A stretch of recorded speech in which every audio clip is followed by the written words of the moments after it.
सभी को नमस्कार। मैं कौशल कुमार और स्वागत है आपका हमारे चैनल स्टडी विद कौशल में।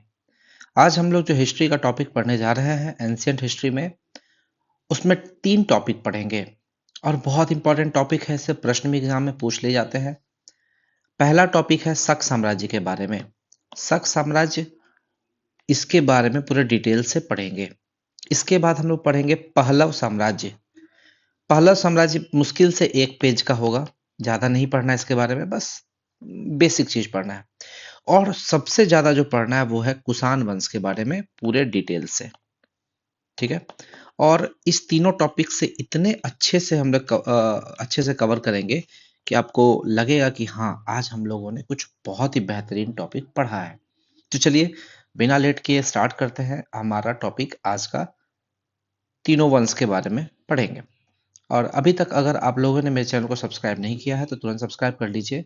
आप लोगों की बिहार से रिलेटेड जो भी एग्जाम होगी, चाहे वो बीएसएससी सीजीएल हो या बिहार दरोगा की एग्जाम हो या बीएसओ की एग्जाम हो या इंटर बीएसएससी इंटर लेवल की एग्जाम हो, कोई भी बिहार से रिलेटेड एग्जाम होगा तो वो इसमें आपको ये कवर करेगा। उस बिहार के प्रीवियस ईयर क्वेश्चन को भी इसमें इंक्लूड किया गया है।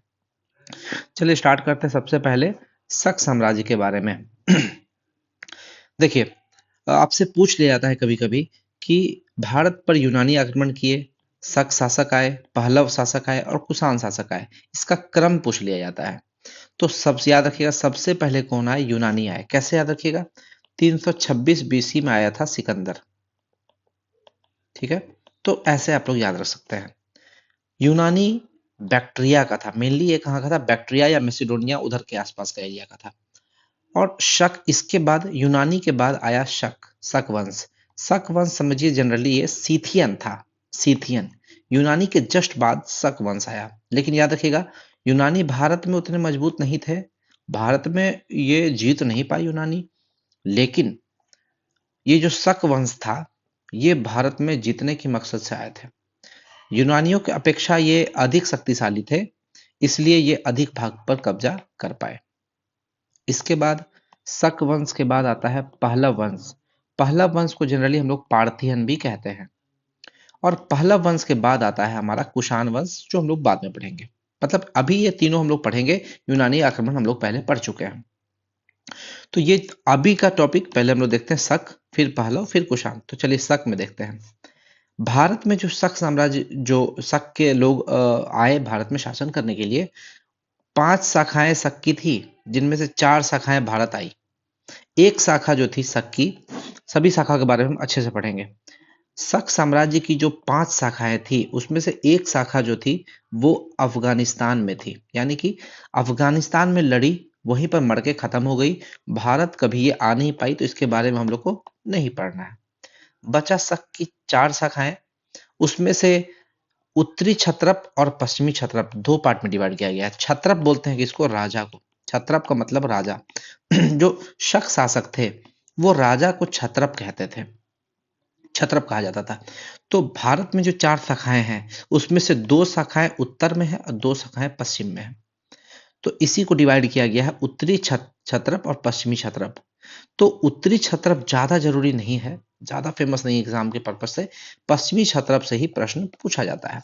देखिए, उत्तरी क्षत्रप को 2 पार्ट में डिवाइड किया गया है। ऐसे क्षत्रप जो तक्षशिला है, यानी कि तक्षशिला नॉर्थ वेस्ट वाले एरिया में, और मथुरा है जो नॉर्थ, मथुरा एकदम नॉर्थ में है। तो उत्तरी क्षत्रप की 2 शाखाएं, एक तो तक्षशिला, दूसरा मथुरा। तो यहाँ देखिए, तक्षशिला के बारे में मैंने लिख दिया है और यहाँ पर मैंने मथुरा के बारे में लिख दिया है। ज्यादा नहीं, 2-2 लाइन का है बस, इसके बारे में ज्यादा नहीं पढ़ना है। तो तक्षशिला और मथुरा। बाकी हुआ पश्चिमी क्षत्रप। ये जो पश्चिमी क्षत्रप है, इसको 2 पार्ट में डिवाइड किया गया है। एक तो नासिक और उज्जैन। मतलब ऐसे क्षत्रप जो नासिक आए, नासिक यानी कि महाराष्ट्र, और ऐसे क्षत्रप जो उज्जैन आए, यानी कि सौराष्ट्र वाले क्षेत्र में आए, उनके बारे में पढ़ना है। तो हम लोग नहपान, देखिए नासिक जो क्षत्रप आए थे, ये थे क्षहरात वंश के। देखिए, राजाओं को क्षत्रप बोला जाता था। जो पश्चिमी भारत में जो क्षत्रप आए थे, उसमें से 2 है, एक तो क्षहरात वंश, दूसरा कार्दमक वंश। तो क्षहरात वंश जो आए थे, वही थे ये नासिक वाले। ये नासिक वाले जो है, उसमें उसको क्षहरात वंश कहा जाता है। और जो उज्जैन आए, उसको कार्दमक वंश कहा जाता है। याद रखिएगा, ये जो नहपान था वो इसी छहरात वंश से संबंधित था, और रुद्रदामन जो था वो ये कारदामक वंश से संबंधित था। ठीक है, तो यही नहपान और रुद्रदामन मैंने लिखा है और यही फेमस है। तो एक एक करके पढ़ते हैं। सबसे पहले तक्षशिला, फिर मथुरा, फिर आपका नासिक में कौन है, छहरात वंश, फिर उज्जैन में कौन है, देखिए उज्जैन में है कारदमक वंश। तो तक्षशिला, मथुरा और छहरात और कारदमक वंश, इस चार के बारे में एक एक करके पढ़ते हैं। तक्षशिला जो है ये कभी भी मतलब राजा बनने की कोशिश नहीं किया। इनके राजाओं को महाराज कहा जाता था, राजा नहीं कहा जाता था, महाराज कहा जाता था। और समझ लीजिए, तक्षशिला में जो हमारे शक शासक आए, वो पहला थे माउस। माउस होता है ना, MOUS, माउस, तो आप माउस से याद रख लीजिए। पहला माउस, फिर उसके बाद आया एजेज 1, फिर एजेलिसेस, फिर एजेज 2, फिर गोंडो फर्न्ज। और गोंडो फर्न्ज जो है ये पहलव, समझ लीजिए, एजेज 2 को मारकर गोंडो फर्न्ज जो है इसने पहलव वंश की नींव डाली। तो याद रखिएगा, तक्षशिला को खत्म करता है, इसी तक्षशिला को खत्म करता है तो हमारा पहलव वंश स्टार्ट होता है। तो याद रखिएगा, यहाँ जो हम लोग पहलव पढ़ेंगे तो उसमें हम लोग कहीं ना कहीं गोंडो फर्न्ज के बारे में पढ़ेंगे। तो ये आपको एक तो समझ में आ गया तक्षशिला के बारे में। अब आते हैं मथुरा के बारे में। मथुरा के शक क्या थे? देखिए, मथुरा के शक सबसे पहले मथुरा नहीं आए थे, ये आए थे मालवा में। मालवा में स्टार्ट करते हैं, ठीक है। मालवा में जब ये थे तो 57 BC में इसके एक मथुरा के शक का फेमस क्या है, एक विक्रमादित्य थे राजा। ये विक्रमादित्य बहुत ही शक्तिशाली शासक थे, कहा जाता है कि जल्दी हारे नहीं थे किसी से। और इनको जिसको भी विक्रमादित्य का टाइटल मिल जाता है वो बहुत महान शासक होता है, यही कहा जाता है। और इसको राज्याभिषेक कब प्राप्त हुआ था? 57 BC में, 57 BC में। इसीलिए विक्रमादित्य के 57 BC में राज्याभिषेक होने के कारण इसे विक्रम संवत या मालवा संवत भी कहा जाता है, क्योंकि ये मालवा से संबंधित थे। याद रखिएगा, अभी मथुरा नहीं है, मथुरा शक कहते हैं क्योंकि बाद में यहाँ के लोग मालवा से हटकर मथुरा अपनी राजधानी को स्थानांतरित कर लेते हैं।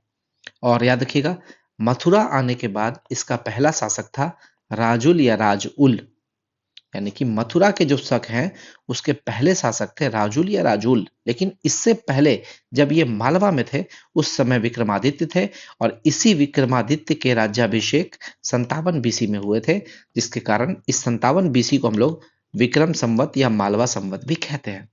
याद रखिएगा, आगे बढ़ते हैं। अब समझिएगा, शक संवत जो है वो 78 AD है, लेकिन याद रखिएगा शक संवत के बारे में अगर हम लोग पढ़ेंगे कहीं भी तो ये शक साम्राज्य से संबंधित नहीं है, ये कुषाण से संबंधित है, क्योंकि कनिष्क जो है वो कुषाण राजा था। और यहीं पर लोग गलती कर देते हैं। देखिए, शक संवत में कोई भी शक राजा नहीं है, कनिष्क जो है वो कुषाण साम्राज्य का राजा है, कुषाण वंश का राजा है। यहीं पे कंफ्यूज करते हैं।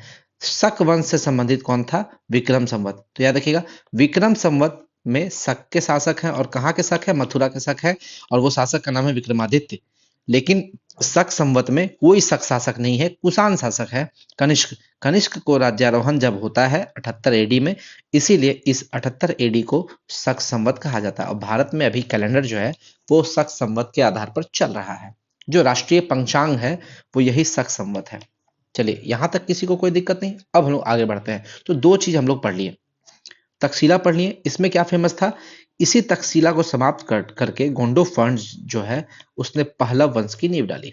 बस इसमें और ज्यादा कुछ नहीं पढ़ना है। Edges 1, edges 2, एजेलिसिस। और पहला शासक कौन था? माउस। तो ये तो बहुत आसान था। मथुरा में क्या हम लोग पढ़े? मथुरा में हम लोग क्या पढ़े कि यहाँ पर ये मालवा से स्टार्ट होता है। कहाँ से स्टार्ट होता है? मालवा से। और यहाँ पर एक राजा था विक्रमादित्य, जिसके राज्यारोहण की तिथि 57 BC को विक्रम संवत कहा जाता है। इसके बाद ये जो है ये अपनी राजधानी शिफ्ट कर लेता है मथुरा। बस यही जानना है। अब मथुरा में इसका ये दोनों राजा है। पहला शासक और अंतिम शासक पढ़ना है। अंतिम शासक कौन था? सोडास। अंतिम शासक कौन था इसका? सोडास। बस यहीं पर खत्म हो गया उसका कहानी। अब हम लोग आते हैं तीसरा, छहरात वंश, यानी कि जो नासिक आए उसके बारे में देखते हैं। देखिए, नासिक के शक, जिसको छहरात वंश भी बोलते हैं, ठीक है। यहां पर समझिएगा, इसको मैप से समझते हैं। ये गुजरात वाला एरिया है, ठीक है, ये गुजरात वाला एरिया। तो कहां कहां पर? देखिए, काठियावाड़, दक्षिणी गुजरात, पश्चिमी मालवा, उत्तरी कोंकण, और पूना, ये पांचों आपको याद रखना है। ये इस वाले एरिया में आपका नासिक के शक जो है वो एंट्री लिए। और उस समय नासिक के शक का कौन था फेमस राजा? नहपान। नहपान बहुत फेमस राजा था, लेकिन ये पहला राजा नहीं था, याद रखिएगा। नासिक के शक का पहला राजा था भूमक, लेकिन इसके बारे में ज्यादा नहीं पढ़ना है।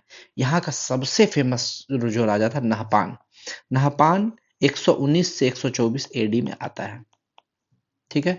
और याद रखिएगा, इसको नहपान को क्षत्रप या महाक्षत्रप की उपाधि मिलती है। केवल क्षत्रप नहीं, महाक्षत्रप की उपाधि भी मिलती है। इसने अपनी राजधानी कहाँ रखी? मिन नगर। ये भी अब पूछता है कि नहपान की राजधानी क्या थी? मिन नगर थी। यानी कि जो नासिक के शक थे उसकी राजधानी मिन नगर थी, नासिक नहीं थी, ठीक है। अब समझिएगा, तो ये जो सातवाहन वंश था उसी समय इसके पैरेलल वो यहाँ पर शासन करता था। और उस समय सातवाहन वंश का शासन कौन करता था? गौतमीपुत्र सतकर्णी, जो सातवाहन वंश का सबसे ब्रिलियंट शासक था। इससे अच्छा शासक सातवाहन वंश में कोई भी पैदा नहीं हुआ। तो इसको क्या दिखता है कि ये नहपान जो है ये अपनी सेना को धीरे धीरे बढ़ा रहा है और ये भारत के लिए खतरा है। इसलिए गौतमीपुत्र सतकर्णी ने क्या किया, कहा कि जो पक्षी होता है उसको उड़ने से पहले उसके पंख को कुतर देना चाहिए। इसीलिए इसने नहपान पर अटैक कर दिया और अटैक करके नहपान को हरा दिया। यानी कि आप समझ सकते हैं, नहपान खुद में बहुत शक्तिशाली शासक था, उसको हराया गौतमीपुत्र सतकर्णी। तो ये गौतमीपुत्र सतकर्णी जो है वो कितना ब्रिलियंट होगा, कितना ज्यादा ये शक्तिशाली होगा। और ये गौतमीपुत्र सतकर्णी ने किसको हराया? नहपान को हराया। नहपान कहाँ का राजा था? नासिक के शक का राजा था। इसीलिए हम लोग को गौतमीपुत्र सतकर्णी के बारे में जानकारी कहाँ मिलती है? नासिक गुहा लेख में मिलती है, नासिक गुहा लेख में। तो देखिए, अगर आप लोग समझेंगे तो आप लोग को कभी भी समझने में कोई दिक्कत नहीं होगी। क्यों? क्योंकि गौतमीपुत्र सतकर्णी ने नासिक के राजा नहपान को हराया था। इसीलिए नासिक गुहा लेख में गौतमीपुत्र सतकर्णी की वीरता का वर्णन है। इसने जो अपनी वीरता दिखाई थी हराने में, इसका वर्णन इसमें है। अब आगे जाते हैं। नहपान जो है उसने अपने सिक्कों पर अपने आप को राजा लिखा था, ठीक है। ये हम लोग क्या पढ़े थे? महाराजा जो लिखा था। देखिए, तक्षशिला जो है वो महाराज बोलते थे अपने आप को, लेकिन ये जो नहपान है वो अपने सिक्के पर अपने आप को राजा वर्ड लिखा। याद रखिएगा, राजा, छत्रप नहीं लिखा था। यही का प्रश्न पूछता है, क्या इसने इसको छत्रप की उपाधि मिली थी? देखिए, छत्रप और महाछत्रप की इसको उपाधि मिली, लेकिन सिक्का पर छत्रप नहीं लिखा था। इसके जो सिक्के थे उस पर राजा लिखा हुआ था, याद रखिएगा। और कौन सा सिक्का चलाया इसने? सबसे ज्यादा इसने चांदी के सिक्के चलाए। तो यहां पर आपका नासिक भी खत्म हो गया, यानी कि तक्षशिला, मथुरा, नासिक समाप्त हो गया। अब बचता है उज्जैन। उज्जैन में कौन सा वंश था?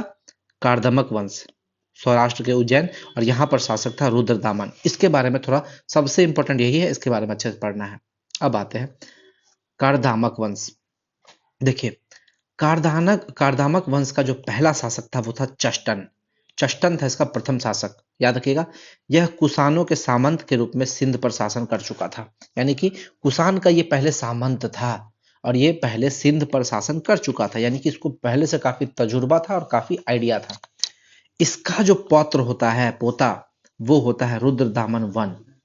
रुद्रदामन वन। और 130 से 150 बीसी, बीसी याद देखिए, इसमें हम लोग एडी लिख दिए थे, यहाँ पे अब बीसी होगा, ठीक है, बीसी, ठीक है।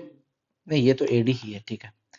यहाँ पर बीसी 130 से 150 बीसी में जो है ये रुद्रदामन वन शासन करता है। और ये सबसे शक्तिशाली शासक था इस वंश का, कार्दामक वंश का। और ये कार्दामक वंश कहाँ था? ये था आपका उज्जैन। उज्जैन कहाँ? सौराष्ट्र के उज्जैन में। अब समझिएगा, ये रुद्रदामन वन जो था, इसने कुषाणों को पराजित करके सिंध पर अधिकार कर लिया था। मतलब ये बहुत शक्तिशाली था, जल्दी हारता नहीं था किसी से। अब समझिएगा, इसके बारे में उल्लेख कहाँ मिलता है रुद्रदामन वन के बारे में? तो ये पहले भी पढ़ चुके हैं जब हम लोग चंद्रगुप्त मौर्य पढ़ रहे थे। जूनागढ़, या इसी को बोलते हैं गिरनार अभिलेख। गिरनार अभिलेख या जूनागढ़ अभिलेख, जो बोलिए। इसमें क्या उल्लेख है? ये 150 बीसी में लिखा गया है। और इसमें उल्लेख क्या है? देखिए, इसमें ये लिखा गया है कि चंद्रगुप्त मौर्य जो है, इसने गिरनार पर्वत पर स्थित काठियावाड़ के सुदर्शन झील का निर्माण कराया। और सुदर्शन झील जो है वो एक अर्ध शुष्क झील है। लेकिन कभी कभी क्वेश्चन में पूछ देता है कि चंद्रगुप्त मौर्य ने करवाया, लेकिन किया कौन? किया था पुष्यगुप्त वैश्य। अगर आपसे डायरेक्टली ये क्वेश्चन पूछ दे कि सुदर्शन झील का निर्माण किसने कराया, तो कराया चंद्रगुप्त मौर्य किसने किया? पुष्यगुप्त वैश्य, जिसको चंद्रगुप्त मौर्य ने ही भेजा था इस झील का निर्माण कराने के लिए। उसके बाद इसी झील को बाद में इसमें दो नहर निकाली गई, जिसको अशोक ने निकलवाया था। अशोक ने इस झील पर दो नहर बनवाई, लेकिन फिर आपसे क्वेश्चन पूछ देगा कि अशोक ने तो बनवाया, लेकिन बनाया कौन, किसको ऑर्डर दिया था अशोक? तो राजा तुषास्प, राजा तुषास्प। अब आते हैं रुद्रदामन पर। रुद्रदामन ने क्या किया? इस झील का जीर्णोद्धार किया, जीर्णोद्धार किया। लेकिन फिर क्वेश्चन पूछ देगा, रुद्रदामन ने जीर्णोद्धार किया, लेकिन करवाया, लेकिन किया कौन? इसने भेजा था सुविशाख को, सुविशाख। तो ये अगर ज्यादा डीप में क्वेश्चन पूछता है तो आपको उतना ही याद रखना जितना जरूरत है। आपको आपसे अशोक और रुद्रदामन पूछेगा, यानी कि एग्जाम में अगर आपसे पूछेगा तो दो नहर किसने निकलवाई? अशोक। वहां पर उसका जीर्णोद्धार किसने किया? तो जीर्णोद्धार किया रुद्रदामन ने। लेकिन अगर प्रश्न आपसे पूछ दे कि अशोक ने किसको भेजा, किससे करवाया, जैसा कि आजकल प्रश्न पूछ रहा है एग्जाम में, तो यहाँ पर आंसर चंद्रगुप्त मौर्य का बात करेगा तो पुष्यगुप्त वैश्य, इसने सुदर्शन झील बनाया, जो कि एक अर्धशुष्क झील है। अशोक ने इसमें दो नहर बनवाई, किसके द्वारा बनवाई? राजा तुषास्प को कहा और राजा तुषास्प ने बनवाया। और इस झील को, जब ये झील एकदम खराब हो गया था, कोई यूज का नहीं था, तो फिर से इस झील को पुनर्निर्माण कराया, जीर्णोद्धार कराया, ये कराया रुद्रदामन ने। और ये सब कुछ लिखा हुआ है कहां पर? जूनागढ़ अभिलेख में। अब आगे देखते हैं। रुद्रदामन जो था उसको बहुत चीज का नॉलेज था, व्याकरण का नॉलेज था, संगीत का नॉलेज था, राजनीति का नॉलेज था और तर्कशास्त्र का नॉलेज था। उसको हर चीज का नॉलेज था, यानी कि वो हर चीज में महापंडित था।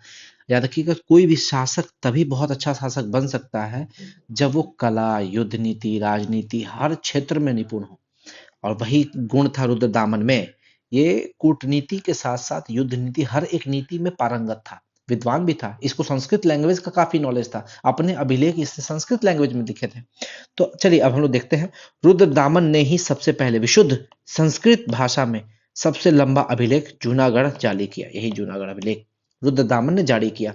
इसके पहले अशोक ने जो अभिलेख लिखे थे वो प्राकृत भाषा में थे। अशोक के जितने भी अभिलेख आपको मिलेंगे वो प्राकृत भाषा में मिलेंगे, लेकिन इसने भाषा को चेंज कर दिया। अशोक के अभिलेख प्राकृत भाषा में, लेकिन जो जूनागढ़ अभिलेख है वो संस्कृत भाषा में थी। यहीं से प्रश्न पूछता है। अगर यहां से प्रश्न पूछेगा जूनागढ़ अभिलेख वो किस भाषा में थी, तो संस्कृत भाषा में, लेकिन अशोक की अभिलेख किस भाषा में थी? प्राकृत भाषा में। और ये भी प्रश्न पूछता है कि अशोक के अभिलेख को पढ़ने वाला प्राकृत भाषा में, लेकिन लिपि कौन सी थी? ब्राह्मी लिपि। याद रखिएगा, ब्राह्मी लिपि में थी। और अशोक के ब्राह्मी लिपि को पहली बार पढ़ा किसने था? James Prinsep. जेम्स प्रिंसेप ने पढ़ा था। यहां से बहुत बार प्रश्न पूछा जाता है। तो देखिए, जो मैं पढ़ा रहा हूं आपको, उसका नोट्स आपको मेरे एप्लीकेशन पे मिल जाएगा। मेरे एप्लीकेशन का नाम है study with Kaushal. Study with Kaushal, आप जाइए प्ले स्टोर से डाउनलोड कीजिए स्टडी विथ कौशल एप्लीकेशन, और वहां पर जाकर आप लोग पेड कोर्सेज में जाइएगा, तो जो भी मैं पढ़ा रहा हूं उसका पीडीएफ आपको वहां पर मिल जाएगा। आगे बात करते हैं इस वंश का। देखिए, हम लोग रुद्रदामन के बारे में पढ़ लिए। इसके बारे में सबसे मेनली फैक्ट क्या था? मेन फैक्ट कि इसने कुषाणों को पराजित किया, और ये अभिलेख, जूनागढ़ अभिलेख, ये सबसे ज्यादा इंपॉर्टेंट है। और बात करते हैं इस वंश का जो सबसे अंतिम शासक है वो है रुद्र सिंह थ्री। रुद्र सिंह थ्री, इसको कौन हराता है? इसको हराता है गुप्त शासक चंद्रगुप्त टू विक्रमादित्य। इसका खात्मा कर देते हैं, मतलब खलास कर देते हैं। और ये चंद्रगुप्त टू जो है, ये शकों का पूर्ण रूप से उन्मूलन कर देते हैं। और इसके बाद ये उन्मूलन करने के बाद ये क्या करते हैं? व्याघ्र शैली में चांदी के सिक्के चलाते हैं। तो आपसे पूछेगा कि व्याघ्र शैली में चांदी के सिक्के किसने चलाए? चंद्रगुप्त टू ने चलाया, विक्रमादित्य ने चलाया। आगे बात करते हैं। अब देखिए, एक दूसरा वंश हम लोग पढ़ने वाले हैं, पहलव वंश, या इसी को हम लोग भारत में हिंद पार्थियन भी इसको बोलते हैं। पहलव वंश के बारे में हम लोग तो बस इतना ही है, छोटा सा है, ठीक है। अब समझिए, शक के बाद हम लोग आते हैं पहलव। पहलव जो वंश था, इसका मूल निवास स्थान था ईरान, ईरान था। और इसका जो सबसे पहला शासक था वो था मिथ्रेडेट्स वन। और इसका कालक्रम देख लीजिएगा, 171 से 130 बीसी, 171 से 130 बीसी। और इसने, ये जो है, ये यूक्रेटाइड्स वंश जो हम लोग यूनानी में पढ़े थे उसका समकालीन था। यूक्रेटाइड्स वंश था उसका समकालीन था। और इसने, ये जो मिथ्रेडेट्स था, इसने अपनी राजधानी कहाँ रखी थी? तक्षशिला। तक्षशिला। आप इसको तक्षशिला के शक से कंफ्यूज मत कीजिएगा, ये बाद में आए थे। पहलव वंश उसके बाद में आए थे, क्योंकि वो तक्षशिला के जो शक थे वो शक वंश में थे। ये है पहलव वंश, तक्षशिला से अलग है। ठीक है, इसका मूल स्थान ईरान है, निवास स्थान ईरान है, ये दूसरे व्यक्ति हैं, शक नहीं है, इसीलिए इनकी राजधानी तक्षशिला है। तो वहां पर तक्षशिला के शक से कंफ्यूज मत कीजिएगा। इस वंश का सबसे शक्तिशाली शासक कौन था? गोंडो फर्नीज। गोंडो फर्नीज, इसका कहीं कहीं 19 से 45 एडी दिखता है, कहीं से 20 से 41 एडी दिखता है, तो इसको कंफ्यूज नहीं करना है, दोनों आपको याद रखना है, 19-20 यहाँ 45-41, कोई दिक्कत नहीं। तख्त ए बाही में इस शासक का वर्णन है। ठीक है, तख्त ए बाही शिलालेख जो कि पेशावर का है, तो ये मैं अंडरलाइन, तख्त ए बाही शिलालेख जो कि पेशावर का है। इस शिलालेख में आपको गोंडो फर्नीज के बारे में जानकारी मिलती है। गोंडो फर्नीज छोटा मोटा शासक नहीं है, यही जो है तक्षशिला के जो शक हैं उसको खत्म कर कर खात्मा करके गोंडो फर्नीज ने ही इस वंश की नींव डाली थी। लेकिन याद रखिएगा, गोंडो फर्नीज राजा नहीं बना था, ये उस समय सामंत था। राजा पहले बने थे मिथ्रेडेट्स वंश, जो मित्र ये उसको हरा नहीं पाए थे, क्या बोलते हैं, तक्षशिला के शक को, उसको हराया किसने था? गोंडो फर्नीज ने हराया था। इसके शासनकाल में देखिए, गोंडो फर्नीज के शासनकाल में एक सेंट थॉमस या टॉमस जो बोलिए, ये भारत आया था। और ये आया क्यों था? मिशनरी का काम करता था, ईसाई मिशनरी था, ये ईसाई धर्म का प्रचार प्रसार करता था। ईसाई धर्म का प्रचार प्रसार करने के लिए जो थे सेंट थॉमस है वो भारत आया, और ये दक्षिण भारत के तमिलनाडु में इसकी हत्या हो गई। उस समय भारत में कोई भी धर्म जल्दी विकास नहीं कर सकता था। जैन धर्म, बौद्ध धर्म, हिंदू धर्म में दो गो था, शैव धर्म और वैष्णव धर्म, ऐसे कर करके जो धर्म थे यही विकास कर रहे थे। यहाँ पर कोई तीसरे धर्म को अनुमति थी ही नहीं। तो ये ईसाई धर्म का प्रचार प्रसार करने आए, भारत के लोगों को पसंद नहीं आई, इसकी हत्या तमिलनाडु में हो गई। ठीक है, अब आगे बात करते हैं। अंततः क्या हुआ? पार्थियन राजाओं, इसको पार्थियन भी बोलते थे, पहलव को पार्थियन भी बोलते थे। पार्थियन राजाओं ने बौद्ध धर्म अपना लिया। इसने क्या कहा कि हम ईसाई धर्म नहीं अपनाएंगे, हम बौद्ध धर्म अपनाएंगे। इसने बौद्ध धर्म अपनाया और बौद्ध धर्म भारत में चलता था, तो इसको इसकी रक्षा होने लगी वहां पर। अंत में कुषाण शासकों द्वारा इनका दमन कर दिया गया, और इस वंश को खत्म कौन किया? पहला वंश को कुषाण शासक। तो कुषाण वंश द्वारा इस वंश को खत्म कर दिया गया। इसके बारे में ज्यादा हम लोग को पढ़ना नहीं है, सबसे मेन है गोंडो फर्नीज के बारे में। ठीक है, और तख्त ए बाही शिलालेख में इसका वर्णन है, और सेंट थॉमस इसके कार्यकाल में आया था। बस, ज्यादा नहीं पढ़ना है। अब हम लोग आते हैं कुषाण वंश के बारे में, जो सबसे ज्यादा फेमस है, सबसे ज्यादा प्रश्न पूछा जाता है, इसी कुषाण वंश के बारे में पूछा जाता है। चलिए स्टार्ट करते हैं कुषाण वंश के बारे में। देखिए, कुषाण वंश जब हम लोग पढ़ेंगे तो कुषाण वंश भारत में आया कैसे, ये जानना काफी जरूरी है। तो इसके लिए देखिए दो थ्योरी है। कुषाण वंश का जो उदय हुआ था, इसकी दो थ्योरी है। एक तो मंगोल उद्गम थ्योरी, दूसरा तुर्क उद्गम थ्योरी। देखिए, तुर्क उद्गम थ्योरी के बारे में ज्यादा नहीं पढ़ना है, क्योंकि इसको इसलिए माना जाता है कि एक तुर्क से इसका उद्गम है कुषाण वंश का, क्योंकि दोनों की पदों और उपाधियों की समानताएं हैं। ठीक है, कुषाण वंश में भी पद और उपाधि जो है वो सेम मिलते थे, और याद रखिएगा दोनों में जो सिक्के हैं वो सिक्के एक समान मिले हैं। तुर्क में जैसे सिक्के मिलते थे वैसे ही सिक्के कुषाण में भी मिले, बस यही थ्योरी है। इसलिए लोग कहते हैं कि कुषाण वंश का उदय जो है वो तुर्क से हुआ है, लेकिन ये गलत है। ये कुछ लोग सही भी मानते हैं, तो हम गलत नहीं बोल सकते हैं, लेकिन मंगोल उद्गम थ्योरी को ज्यादा वैल्यू दिया गया है, क्योंकि इसमें एक स्टोरी है, चीनी कहानी है। ये कहानी क्या, देखिए, यूची कबीला हुआ करता था किसी समय में। ये यूची कबीला जो था वो खाना बदोश जिंदगी जीता था, घुमंतु की तरह। यानी कि आज अगर वो छत्तीसगढ़ में है तो कल वो झारखंड में हो सकता है, फिर वो बिहार में हो सकता है। अपने भोजन की तलाश में वो खाना बदोश जिंदगी गुजारता है और कहीं भी जा सकता है, एक जगह से दूसरी जगह जा सकता है। ये यूची कबीला आता कहाँ से है? तो चीन से, यानी कि आधुनिक चीन के सीमांत प्रदेश में रहते थे ये यूची कबीला।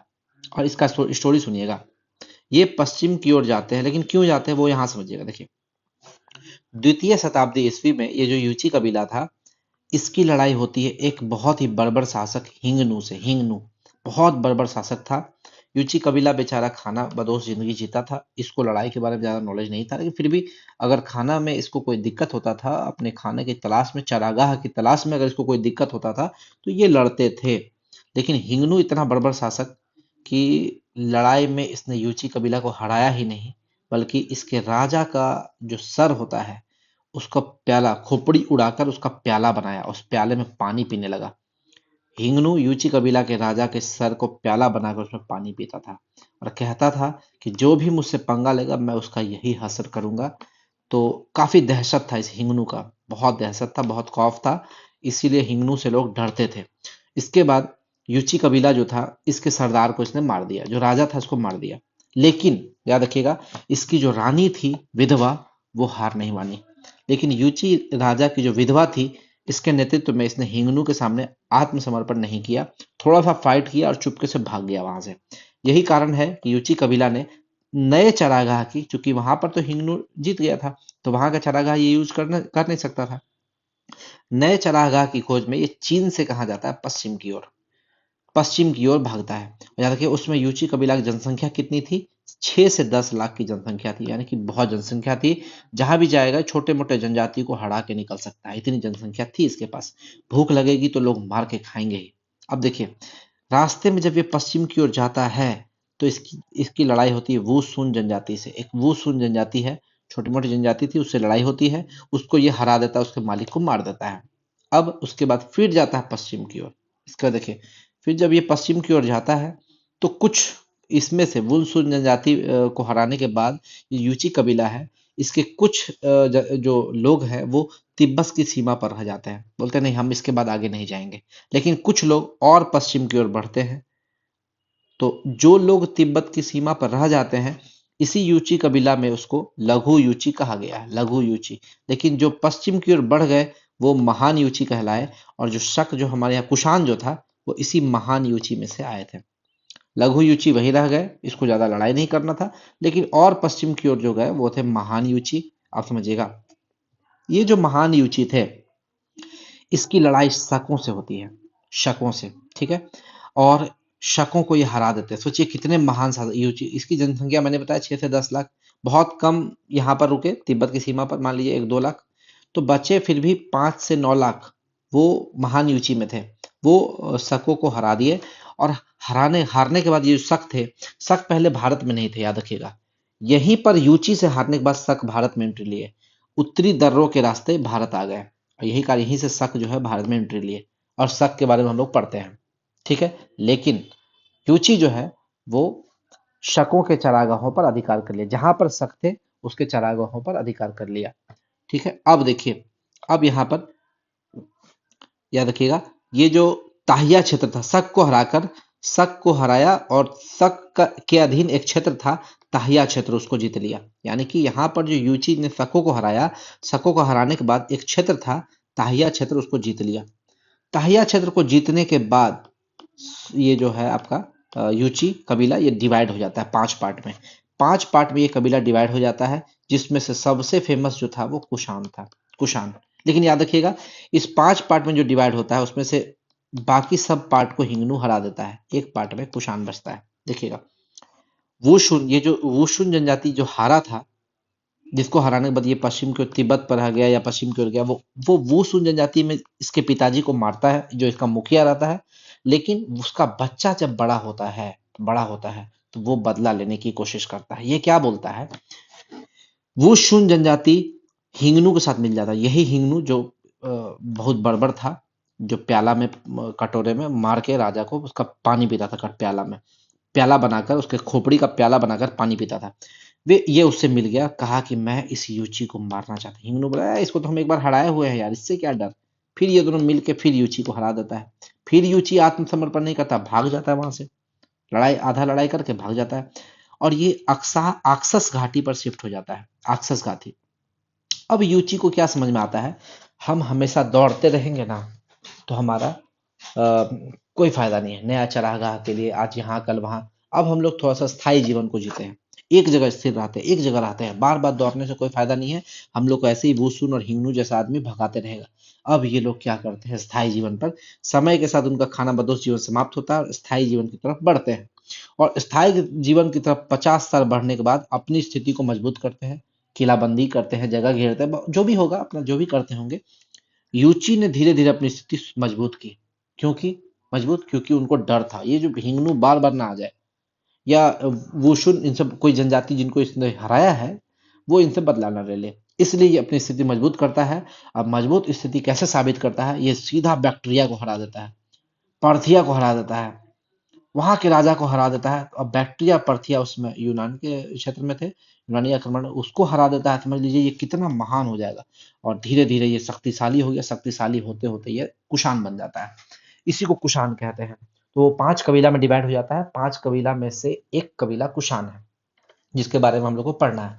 तो कुषाण का उद्भव यूची कबीला से हुआ है, ये कहता है मंगोल उद्गम थ्योरी। यूची कबीला से इसका डिवाइड हुआ है। तो हम लोग कुषाण के बारे में पढ़ते हैं। सबसे पहला जो इस वंश का शासक था, कुषाण वंश का, वो था कुजुल कडफिसेस, या इसी को कडफिसेस वन भी बोलते हैं, याद रखिएगा। कुषाण वंश का संस्थापक इसको बोलते हैं। इसने तांबे का सिक्का चलाया था, तांबे का सिक्का। ठीक है, सबसे पहले समझिए कि ये ईरान से आए। ईरान से ये बैक्ट्रिया और पार्थिया को हराने के बाद, देखिए क्योंकि हम यहाँ पे पढ़े कि बैक्ट्रिया और पार्थिया को ये हराया था यूची कबीला, तो बैक्ट्रिया और पार्थिया में ये उसमें राज करते थे। लेकिन ये बैक्ट्रिया और पार्थिया होते हुए ये सिंधु और झेलम नदी तक पहुंचे, सिंधु और झेलम नदी तक पहुंचे। और प्रथम शताब्दी के पूर्वार्ध का ये राजा था, यानी कि जो पहला शताब्दी स्टार्ट हो रहा था उसको दो पार्ट में डिवाइड कर दिए, 1 से 100। तो 1 से जो 50 का जो समय था, उस समय था ये कुजुल कडफिसेस। 1 से 50 AD, याद रखिएगा, 1 से 50 AD, 1 से 50 AD के समय ये हमारा राजा था कुजुल कुडफिसेस, कडफिसेस।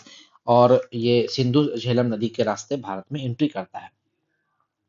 और इसने जो सिक्का चलाया वो तांबे का सिक्का चलाया। आपसे पूछता है क्वेश्चन, तांबे का सिक्का किसने चलाया? तो ये कुजुल कडफिसेस चलाया। क्योंकि देखिए ये बैक्ट्रिया और पार्थिया को जीता था, कहीं ना कहीं ये यूनानी क्षेत्र में रहा था, तो ये अपना सिक्का को चलाएगा तो यूनानी जरूर चलाएगा। लेकिन ये दो तरीके से चलाता है। सिक्के के दोनों तरफ दो अलग अलग चीज लिखता है। सिक्के के एक तरफ ये यूनानी भाषा में लिखता है, ईरानी राजा हर्मियस का चित्र मिलता है। इसने जो तांबे का सिक्का चलाया उसके एक तरफ ईरानी राजा हर्मियस का चित्र मिलता है, और दूसरी तरफ कुजुल कडफिसेस प्रथम का चित्र मिलता है। ये जो राजा अपना चित्र ये देता है, और अपने चित्र के में ये खरोष्टी भाषा का प्रयोग करता है, और ईरानी राजा हर्मियस के चित्र में ये यूनानी भाषा का प्रयोग करता है। यानी कि ये पश्चिमोत्तर भारत में जो खरोष्टी लिपि चल रही थी उसको भी अपनाया, और यूनानी जहां पर वो बैक्ट्रिया और पार्थिया में जहां पर वो शासन करता था वहां की लिपि को भी ये अपनाया। इससे ये प्रमाण मिलता है कि ये ईरान से आए थे। ये तुर्क वाला यहाँ पर फैक्ट जो है, मैंने कहा था दोनों के सिक्के समान पाए गए थे, तो वो तुर्क वाला उद्गम थ्योरी यहाँ पर थोड़ा सा लगता है लोगों को कि ये तुर्क से उद्गम हुआ था। आगे बात करते हैं। अब कडफिसेस टू, दूसरा राजा आता है कडफिसेस टू, या इसी को हम लोग बोलते हैं विम कडफिसेस। देखिए कुषाण वंश का संस्थापक अगर आपसे पूछे तो ये कुजुल कडफिसेस है, लेकिन वास्तविक संस्थापक आपका विम कडफिसेस या कडफिसेस टू है। जो भी आपका ऑप्शन मिले, या तो विम कडफिसेस या कडफिसेस टू, ये इस वंश का वास्तविक संस्थापक है। एक तरफ कडफिसेस टू अपना साम्राज्य विस्तार कर रहा था, वहीं दूसरी तरफ चीनी राजा पांचाओ अपना साम्राज्य विस्तार करते हुए रोमन साम्राज्य की ओर सीमाओं तक पहुंच गया। देखिए कडफिसेस टू जो था ये बहुत महान शासक था, लेकिन इसके समय एक दुनिया बहुत ही खतरनाक शासक आया, पांचाओ। और कोई भी इस पांचाओ को हरा नहीं पाता था, बहुत ताकतवर राजा था। और ये अ, रोमन साम्राज्य की सीमाओं तक पहुंच गया था, रोमन साम्राज्य को ये हरा चुका था, समझिए। तो ये चीनी अभियान से भयभीत हो गया। ये जो कडफिसेस टू था ये चीनी अभियान से भयभीत हो गया, यानी कि पांचाओ से भयभीत हो डर गया। ये क्या सोचा कि चलो इस पांचाओ के पास हम कुछ नीति लेकर जाते हैं। ये क्या किया, कडफिसेस टू पांचाओ की जो राजकुमारी थी, यानी कि उसकी बेटी, उससे विवाह की मांग कर दी। ठीक है, विवाह की मांग कर दी, यानी कि अगर आप किसी राजा से विवाह की मांग करते हैं यानी कि आप उसकी बराबरी का हिस्सेदारी ठोक रहे हैं कि भाई मैं तुम्हारे बराबर का राजा हूं, इसलिए मैं तुम्हारी बेटी से शादी करना चाहता हूं। यानी कि पांचाओ के बराबरी का दावा ठोक दिया। पांचाओ को आ गया गुस्सा, और कडफिसेस टू ये प्रस्ताव जो अपने राजदूत को भेजा था इसके दरबार में, ये लेके अपना राजदूत को भेजा था पांचाओ के दरबार में। पांचाओ बोला गुस्सा आके कि राजदूत को इसका गिरफ्तार करो। राजदूत को गिरफ्तार कर लिया, और अंत में बोला कि मैं मेरी राजकुमारी से तुम विवाह करोगे, तुमको युद्ध करना पड़ेगा, युद्ध में मुझे पराजित करो। युद्ध हुआ जिसमें कडफिसेस टू हार गया, और उपहार देना पड़ा। जब ये कडफिसेस टू हारा तो इसको उपहार देना पड़ा, कि इसको पांचाओ को कुछ उपहार देना पड़ा। ठीक है, अब कडफिसेस टू जो है इसको ये वास्तविक संस्थापक ये तो पढ़ ही लिए हैं। इसकी एक ख्याति क्या है कि इसको सर्वाधिक मात्रा में सोने और तांबे के सिक्के चलाने का श्रेय जाता है। सबसे ज्यादा मात्रा में सोने और तांबे चलाने का श्रेय इसी को जाता है, कड़फिसस टू को जाता है। इसके सिक्कों पर इसकी कुछ उपाधियां मिलती है कड़फिसस टू की या भीम कड़फिसस की। वो क्या है? महाराज, राजाधिराज, सर्वलोकेश्वर, महेश्वर या महान उद्धारक, इतनी सारी उपाधियां इसके सिक्के पर मिलती है, कड़फिसस टू के सिक्के पर। और बात करें इसके सिक्के पर कुछ और मिलती है, जैसे कि नंदी बैल, शिवलिंग, त्रिशूल, ये भी मिलता है। नंदी बैल, शिवलिंग और त्रिशूल मिलना कहीं ना कहीं एक साबित करता है कि ये शैव धर्म के उपासक थे, यानी कि कड़फिसस टू जो है वो शैव धर्म का उपासक होने का प्रमाण इसको मिलता है। यहीं से प्रमाण मिलता है कि ये शैव धर्म को मानता था। आगे बात करते हैं। इसके बाद कड़फिसस टू के बाद आता है कनिष्क, सबसे फेमस, सबसे महान। कुषाण वंश का सबसे महानतम शासक था कनिष्क। याद रखिएगा, इसका राज्याभिषेक हुआ था 78 एडी में, 78 ईस्वी में। इसीलिए 78 ईस्वी को शक संवत के रूप में मनाया जाता है, और यही शक संवत कैलेंडर आज हमारे पास भी चलता है। याद रखिएगा, शक संवत कैलेंडर ये चलता है। अब देखिए, पांचाओ, पांचाओ किसको हराया था? कड़फिसस टू को। और यही पांचाओ कनिष्क को भी हराता है। लेकिन कनिष्क महान क्यों है? क्योंकि वो पहली बार, फर्स्ट बार तो हार जाता है, लेकिन दूसरी बार पांचाओ को हरा देता है। देखिए, कनिष्क जो है पांचाओं से पहली बार ये पराजित होता है, लेकिन बाद में ये जीत जाता है और पांचाओं को हरा देता है। कनिष्क का एक और बात समझिएगा, इसी के समय में चौथी बौद्ध संगीति हुई थी। जो बौद्ध धर्म की संगीति हुई थी चौथी, जो कि कश्मीर के कुंडल वन में हुई थी, वो कनिष्क के शासन काल में ही हुई थी। और इस संगीत, चतुर्थ बौद्ध संगीति में, फोर्थ बौद्ध संगीति में जो अध्यक्ष थे वो थे वसुमित्र, और उपाध्यक्ष जो थे वो थे अश्वघोष। तो आपको याद रखना है कि जो वसुमित्र और अश्वघोष हैं, ये आपका कनिष्क के ही दरबार में है। कनिष्क के दरबार में यही ये दोनों है। याद रखिए, कनिष्क के दरबार में एक और व्यक्ति है, नागार्जुन। नागार्जुन, जिसको भारत का आइंस्टीन भी कहा जाता है। हम लोग आगे पढ़ेंगे। हाँ, चतुर्थ बौद्ध संगीति में एक चीज और होता है, तीनों पीटकों पर टीकाओं की रचना की जाती है। ये जो त्रिपिटक हम लोग पढ़े हैं ना, सूत पिटक, विनय पिटक और अभिधम्म पिटक, इस तीनों पिटकों पर टीकाओं की रचना ये वसुमित्र करता है, जिसका नाम है महाविभाष। तो आपसे पूछेगा महाविभाष किसने रचा है, लिखा है? तो ये वसुमित्र ने लिखा है। और इसमें क्या है? त्रिपिटक के बारे में, मतलब त्रिपिटक को और आसान बनाने के लिए, सिंपल लैंग्वेज में पढ़ने के लिए इसने महाविभाष की रचना की है। यह बौद्ध धर्म का सबसे महान पुस्तक है, ये जो महाविभाष है। इसलिए इसे बौद्ध धर्म का महाकोश या विश्वकोश भी कहा जाता है। तो आपसे पूछेगा, बौद्ध धर्म का महाकोश या विश्वकोश किसको कहा जाता है? महाविभाष को कहा जाता है। और इसकी रचना करते हैं वसुमित्र, जो कि कनिष्क के दरबारी है। ठीक है, आगे बौद्ध धर्म जो है, ये चतुर्थ संगीति में, जो चौथा बौद्ध संगीति हुआ था, उसमें ये दो पार्ट में डिवाइड हो गया। एक तो था हीनयान, दूसरा था महायान। तो दोनों में अंतर क्या है? देखिए, हीनयान जो है वो पुराना रूप है, महायान जो है वो नया रूप है। बहुत बहुत बहुत लोग बोलता है कि बौद्ध संगीति में ये दो पार्ट में बट गया, लेकिन बटा नहीं था। ये एक नया रूप का ही जन्म हो गया था। यानी कि ये तो हीनयान पहले से चल रहा था, ये नया जन्म ले लिया। ऐसा नहीं कि हीनयान से टूट के डिवाइड हो गया। लेकिन लोग बोलते हैं, एग्जाम आपसे क्वेश्चन पूछेगा कि किस बौद्ध संगीति में बौद्ध धर्म दो पार्ट में डिवाइड हो गया, तो इसका आंसर देना होगा चौथा बौद्ध संगीति, और हीनयान और महायान। तो देखिए, मौ से महायान, मौ से मूर्ति पूजा, मौ से महायान, मौ से मूर्ति पूजा, यानी कि पहले जो थी, पहले बुद्ध की पूजा चिन्हों या संकेतों के रूप में होती थी, यानी कि कुछ चिन्ह या संकेत के रूप में बुद्ध की पूजा होती थी। लेकिन बाद में क्या हुआ, बुद्ध को मूर्ति का रूप दे दिया गया, बुद्ध की प्रतिमा बना दी गई और मूर्ति पूजा होने लगी। तो याद रखिएगा, हीनयान में मूर्ति पूजा नहीं होती थी, केवल चिन्ह और संकेतों की पूजा होती थी। महायान में मूर्ति पूजा होती थी। उसके बाद हीनयान में सत्कर्मों पर बल दिया जाता था, जबकि महायान में बुद्ध और बोधिसत्वों पर बल दिया जाता है। हीनयान पाली भाषा का प्रयोग करते थे, जबकि महायान संस्कृत भाषा का प्रयोग करते थे। मैंने कहा कि कनिष्क जो है वो काफी फेमस थे, ये आपको संस्कृत भाषा का यूज करते थे।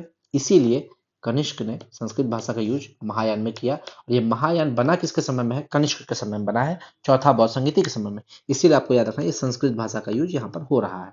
आगे बात करते हैं, कला और शैलियों का विकास की बात करें तो यहाँ पर दो कला शैली का विकास था। एक तो था गांधार शैली, दूसरा मथुरा शैली। ठीक है, गांधार शैली को ही हम लोग इंडो ग्रीक शैली या ग्रीक बुद्धिस्ट शैली भी कहते हैं। गांधार शैली को, इसमें क्या होता है, बुद्ध और बोधिसत्वों के तौर पर मूर्तियां बनाई जाती हैं। बुद्ध और बोधिसत्व के रूप में मूर्तियां बनाई जाती हैं, और ये मूर्तियां जो होंगी ये काले स्लेटी पत्थर पर बनाई जाती है। काले स्लेटी पत्थर से बनाई जाती है। कौन सा पत्थर यूज होता है? काले स्लेटी पत्थर। ठीक है। और यह यूनानी देवता अपोलो की नकल प्रतीत होती है। माना जाता है कि जो गांधार शैली है, इंडो ग्रीक शैली, ये यूनानी देवता अपोलो की नकल को दर्शाता है। ठीक है। जबकि मथुरा शैली का बात करें तो ये बुद्ध की प्रथम मूर्ति जो है इसी शैली में बनी है। आपसे पूछेगा बुद्ध की पहली मूर्ति किस शैली में बनी है, तो मथुरा शैली में बनी है। और इस शैली में जो मूर्ति है, बुद्ध की मूर्तियां, वो लाल बलुआ पत्थर से बनाई जाती थी। तो याद रखिएगा, मथुरा में लाल और गांधार में काली। और कनिष्क की दो राजधानी थी, ये भी याद रखना है। एक तो पुरुषपुर जिसको पेशावर बोलते हैं, दूसरा मथुरा। अब मथुरा शैली से मथुरा आया इसलिए हम बता दिए कि इसकी दो राजधानी है। याद रखिएगा, मथुरा फेमस क्यों था? क्योंकि कनिष्क की मूर्ति यहीं पर मिली है। कनिष्क की मूर्ति यहाँ पर मिली है, जिसमें याद रखिएगा कनिष्क क्या किया है, घुटने तक चोंगा पहना है और पैरों में भारी जूते पहने हुए हैं। आपसे पूछेगा कनिष्क के घुटने में चोंगा पहना हुआ और पैरों में भारी जूते पहने हुए कहाँ से मिले हैं, तो मथुरा से मिले हैं। इसके अलावा पुरुषपुर पेशावर में क्या मिला है, यहाँ पर मिला है 400 फीट ऊंचा 13 मंजिला टावर मिला है यहाँ पर। और जो कि ये पूरा टावर नक्काशीदार लकड़ी का बना हुआ है, जिसके ऊपर कलश रखा हुआ है, वो भी कलश किसका? लोहे का। आपसे पूछेगा 400 फीट ऊंचा 13 मंजिला टावर कहाँ बना है, तो पुरुषपुर पेशावर में मिला है, और इसके ऊपर कलश या लोहे का कलश रखा हुआ है। और पूछेगा पुरुषपुर में क्या मिला, तो याद रखिएगा इसने पेशावर में, कनिष्क ने पेशावर में एक स्तूप भी बनवाया है। और इस स्तूप में याद रखिएगा इंद्र, ब्रह्म और कनिष्क की मूर्ति है। तीन मूर्ति है, इंद्र, ब्रह्म और कनिष्क की मूर्ति। ठीक है। तो आपसे पूछेगा, आपसे देखिए कंफ्यूज नहीं करना है, कनिष्क की मूर्ति जहां पर चोंगा पहने हुए है और जूता पहने हुए, वो मिला मथुरा से। लेकिन केवल कनिष्क की मूर्ति का स्तूप, स्तूप में कनिष्क की मूर्ति बात करेगा तो वो मिला है पुरुषपुर पेशावर से। यहीं पर कंफ्यूज नहीं करना है। और याद रखिएगा ये जो स्तूप मिला है वहां पर बुद्ध की अस्थियां रखी हुई है। इसी टावर के पास एक विशाल संघाराम भी मिलता है। याद रखिएगा विशाल संघाराम कहाँ पर? पुरुषपुर पेशावर में। ये जो स्तूप है, ये जो टावर है, इस टावर के बगल में। और ये विशाल संघाराम को क्या कहते हैं? इसे कनिष्क का चैत्य कहा जाता है। कनिष्क का चैत्य कहा जाता है। बनाया किसने था इसको? तो याद रखिएगा इसका निर्माण यवन वास्तुकार अगीलस के द्वारा बनाया गया था। तो याद रखिएगा विशाल संघाराम किसने बनाया? अगीलस। इसको कहते क्या है? इस संघाराम को कनिष्क का चैत्य बोलते हैं। ये प्रश्न पूछता है कि कनिष्क के चैत्य कहाँ पर है, तो पुरुषपुर पेशावर में है। पेशावर का पुराना नाम है पुरुषपुर। आगे बात करते हैं। नगर निर्माण की बात करें कनिष्क के समय क्या हुई थी, तो याद रखिएगा कश्मीर में इसने कनिष्कपुर नामक एक शहर बनाया बसाया था। तो कनिष्क से हो गया कनिष्कपुर, कोई दिक्कत नहीं। लेकिन कनिष्कपुर है कहाँ? कश्मीर में। तो क से कनिष्क, क से कनिष्कपुर, क से कश्मीर। और तक्षशिला में इसने सिरकप नामक एक नगर की स्थापना की थी। सिरकप याद रखिएगा। महास्थान जो कि बोगरा में है, वहां के अभिलेख पर सोने की मुद्रा पर कनिष्क की खड़ी मूर्ति मिली है। सोने की मुद्रा पर, याद रखिएगा ये महास्थान बोगरा में मिली है। देखिए सिल्क मार्ग, जो सिल्क रूट हम लोग पढ़ते हैं, silk route, silk route famous क्यों था? क्योंकि इस कनिष्क ने इस पर अधिकार कर लिया था। सिल्क रूट चाइना से स्टार्ट होता है, रोम तक जाता है। ठीक है, रोम तक जाता है, बीच में बहुत सारा एरिया है।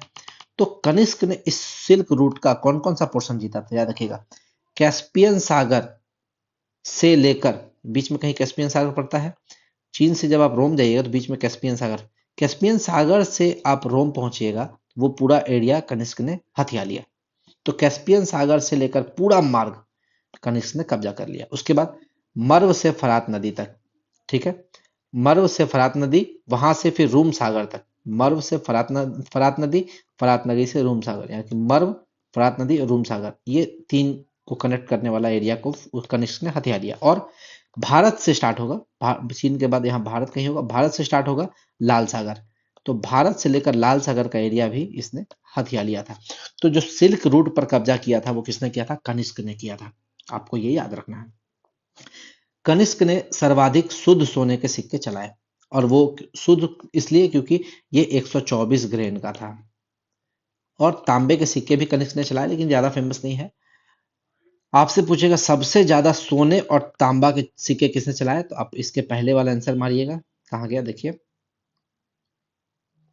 सबसे ज्यादा सोना और तांबा का सिक्का चलाया कड़फिसेस टू। लेकिन सोना की बात करेगा, शुद्ध सोना, शुद्ध सोना जो कि 124 ग्राम, तो वहां पर आंसर कड़फिसेस टू नहीं होगा, कनिष्क हो जाएगा। कनिष्क हो जाएगा, यही इसीलिए आपको ये याद रखना है।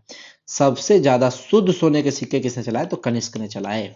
आगे कनिष्क के दरबार के विद्वान के बारे में देख लेते हैं। विद्वान यहाँ पे बहुत अच्छे अच्छे विद्वान हुए हैं। कौन कौन, देखिए। कनिष्क जो था वो कला और विद्वता का आश्रयदाता था। ये चाहता था कि इसके दरबार में विद्वान लोग रहे।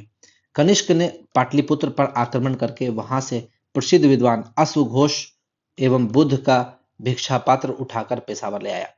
जो बुद्ध का जो भिक्षा पात्र था ना, जिसमें बुद्ध भिक्षा लेते थे, वो उठाया और अश्वघोष को उठाया। जब कनिष्क ने पाटलिपुत्र पर हमला किया तब, यानी कि कनिष्क कहीं ना कहीं पाटलिपुत्र आया और इसने वहां से दो चीजें चुराई। पहला तो अश्वघोष को उठा लिया, जो कि बहुत बड़े राइटर थे, महान लेखक थे, विद्वान थे, उसको उठा लिया। और बुद्ध जिसमें भिक्षा लेते थे, भिक्षा पात्र को उठा लिया। अब अश्वघोष की रचनाएं देखिए, ट्रिपल एस बी, SSSB। एक एस से क्या होगा, सारीपुत्र प्रकरण। एक एस से सौंदरानंद, एक एस से सूत्रालंकार और बी से बुद्धचरित। इस सब में ट्रिपल एस बी में सबसे फेमस कौन है, बुद्धचरित। बुद्धचरित इसकी सबसे अच्छी रचना है अश्वघोष की। क्यों? क्योंकि ये बुद्ध के जीवन की कथा कहता है और वो संस्कृत लैंग्वेज में है। बुद्धचरित, मैंने कहा कि कनिष्क के दरबार में आप कुछ भी पढ़ेंगे वो संस्कृत लैंग्वेज में पढ़ेंगे। तो बुद्धचरित जो लिखा है अश्वघोष ने, ये संस्कृत लैंग्वेज में लिखा है और ये बौद्ध धर्म का महाकाव्य कहलाता है। देखिए महाकाव्य, अब पहले हम लोग क्या पढ़े थे, देखिए बौद्ध धर्म का महाकोश या विश्वकोश, तो ये था महाविभास जो कि वसुमित्र ने लिखा है। तो वसुमित्र ने क्या लिखा है, बौद्ध धर्म का महाकोश या विश्वकोश। लेकिन अश्वघोष ने क्या लिखा है, बौद्ध धर्म का महाकाव्य। ठीक है, जिसको बुद्धचरित बोलते हैं, बुद्धचरित बोलते हैं। तो यहां पर कंफ्यूज नहीं करना है। आगे आते हैं, चतुर्थ बौद्ध संगीति का ये उपाध्यक्ष भी था अश्वघोष, और वसुमित्र क्या था, अध्यक्ष था। आगे एक और विद्वान इसके समय में हुए हैं, जो है नागार्जुन। नागार्जुन ये दार्शनिक भी था, एक वैज्ञानिक भी था, नागार्जुन। और ये इसकी तुलना मार्टिन लूथर से की जाती है, मार्टिन लूथर से की जाती है। और इसने एक पुस्तक लिखी थी, माध्यमिक सूत्र। माध्यमिक सूत्र, इसी में इसने थ्योरी ऑफ रिलेटिविटी का वर्णन किया था। कहा जाता है कि जिस समय आइंस्टीन ने थ्योरी ऑफ रिलेटिविटी के बारे में कंसेप्ट दिया था, उससे काफी साल पहले, काफी साल पहले नागार्जुन ने थ्योरी ऑफ रिलेटिविटी के बारे में बता दिया था, लेकिन लोगों को इसके बारे में जानकारी नहीं थी। नागार्जुन जो है वो शून्यवाद का प्रवर्तक माना जाता है, शून्यवाद का प्रवर्तक। और नागार्जुन को चूंकि थ्योरी ऑफ रिलेटिविटी किसने दिया था, आइंस्टीन ने दिया था, इसीलिए इस थ्योरी को सबसे पहले इसने माध्यमिक सूत्र में बताया, इसलिए इसको भारत का आइंस्टीन भी कहा जाता है। भारत का शेक्सपियर कालिदास को कहा जाता है, वो हम लोग बाद में पढ़ेंगे। ठीक है, आगे एक थे वसुमित्र, इसने चतुर्थ बौद्ध संगीति की अध्यक्षता की थी, ये भी विद्वान इसी समय में थे। इसने लिखी थी महाविभाष, महाविभास पुस्तक, जिसे बौद्ध धर्म का महाकोश या विश्वकोश कहते हैं। इसके दरबार में एक राजवैद्य थे, कनिष्क के राजवैद्य, जिसका नाम था चरक। और चरक ने लिखी थी चरक संहिता, जिसको जो एक आयुर्वेद का ग्रंथ है, आयुर्वेद का ग्रंथ है। मंथर, मंथर कौन था, एक बुद्धिमान राजनीतिज्ञ था, जो कि कनिष्क का मंत्री था। याद रखिएगा, मंथरा, वहां हम लोग पढ़ते थे ना, मंथरा महाभारत में जानते हैं, मंथरा रामायण में, महाभारत में मंथरा नाम सुने होंगे आप लोग, मंथरा जो षड्यंत्र रचती थी। तो ये बुद्धिमान राजनीतिक मंथर भी उसी टाइप का है, और कनिष्क का ये मंत्री है। कनिष्क एक अच्छा विजयी ही नहीं अपितु एक अच्छा प्रशासक भी था, क्योंकि ये इतना अच्छा शासन करता था कि जनता इससे खुश रहती थी, इसीलिए इसके राज्य में एक भी विद्रोह नहीं हुआ। कनिष्क ने बौद्ध धर्म का प्रचार प्रसार भी किया। इसने बौद्ध धर्म को जापान, चीन और तिब्बत तक इसने बौद्ध धर्म का प्रचार प्रसार किया। आपसे पूछेगा कनिष्क किस धर्म को अपनाया था, तो बौद्ध धर्म। ठीक है, लेकिन कनिष्क से पहले जो था कनिष्क टू, वो शैव धर्म को अपनाया था, क्योंकि उसके सिक्के पर नंदी बैल वगैरह सब मिला था, त्रिशूल मिला था। लेकिन कनिष्क बौद्ध धर्म को मानता था, बौद्ध धर्म का प्रचार प्रसार करता था। यही कारण था कनिष्क को हम लोग अशोक द्वितीय भी कहते हैं, कनिष्क को अशोक द्वितीय भी कहते हैं। आगे बात करते हैं, इसके बाद कनिष्क के बाद आया हुविस्क, जो कि कनिष्क का उत्तराधिकारी था। यह हुविस्क का लड़ाई होता है रुद्रदामन से, जो कि रुद्रदामन क्या है, एक शक शासक है, शक शासक है। रुद्रदामन बहुत महान था, इससे जीतना बड़ा मुश्किल था, और रुद्रदामन से कौन हार जाता है? हुविष्क, जो कि कनिष्क का उत्तराधिकारी था। हुविष्क ये रुद्रदामन से हार जाता है, और हारने के बाद यह अपनी राजधानी पेशावर से मथुरा स्थानांतरित करता है, भाग जाता है वहां से, पेशावर से हट के मथुरा आ जाता है। इसके सिक्कों पर शिव, स्कंद और विष्णु के चित्र पाए गए हैं, परंतु यह पूर्ण रूप से बौद्ध मत का अनुयायी था। इसके पिता बौद्ध धर्म मानते थे, इसलिए हुविष्क भी जो है वो भी बौद्ध धर्म मानता था।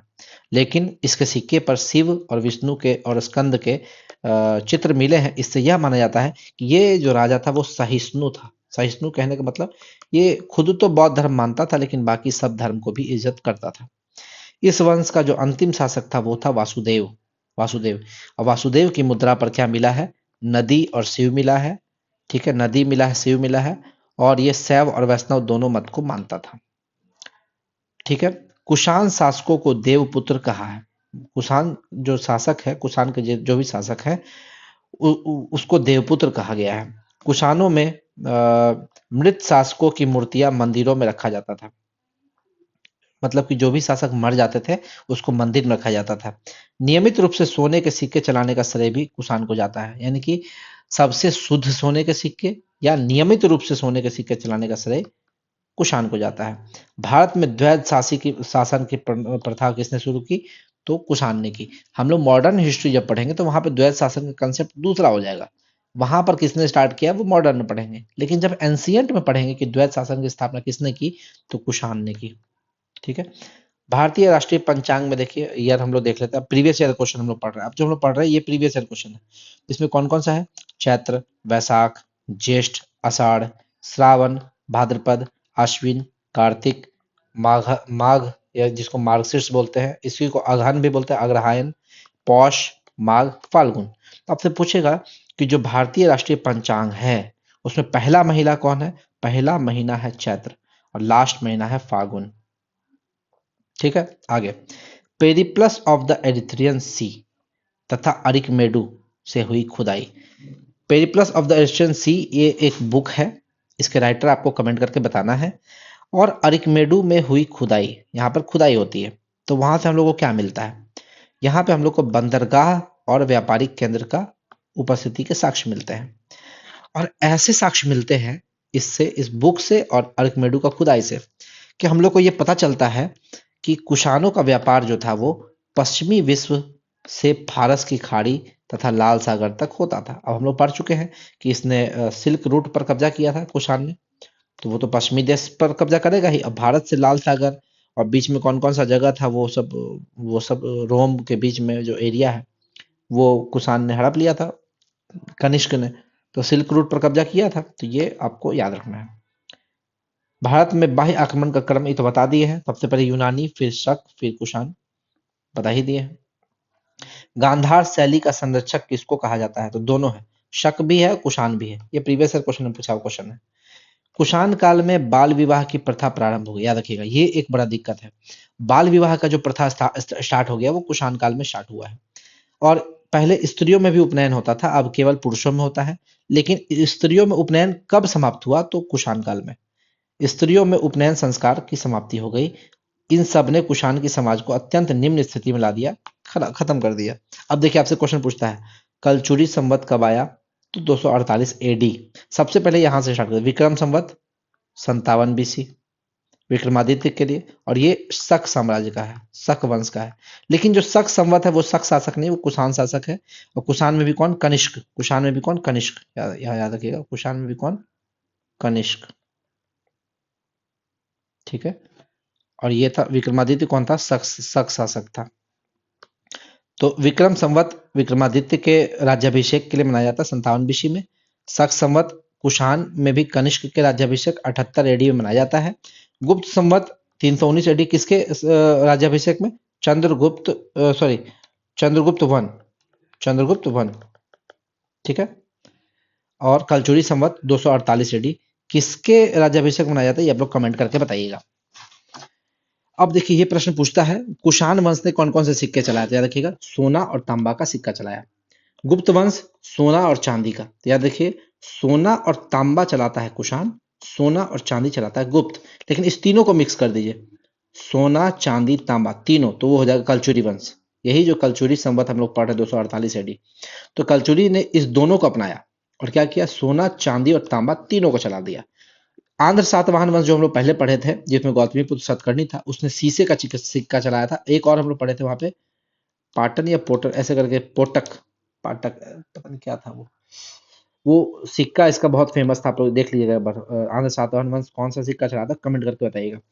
और स्ट्रेटर टू जो है हिंद यवन शासक, वो भी आंध्र सातवाहन वंश के समय में इसका इसका भी जिक्र है शायद इसके सिक्के पर। अब देखिए कुछ प्रश्न एग्जाम में पूछता है, जो प्रीवियस ईयर क्वेश्चन हम उठा के लाए हैं आप लोग के लिए। ज्यामिति का जनक कौन है, तो यूक्लिड है। चिकित्सा का जनक कौन है, तो चरक है। चिकित्सा, केवल चिकित्सा बोल रहा है, चिकित्सा का जनक चरक है। इसने चरक संहिता लिखी है। और चरक जो है वो कनिष्क का राजवैद्य था। और चरक संहिता जो है ये आयुर्वेद की पुस्तक है, आयुर्वेद की पुस्तक है।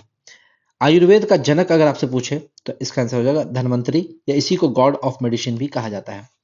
शल्य चिकित्सा यानी कि सर्जरी, ऑपरेशन, सर्जरी का जनक है सुश्रुत।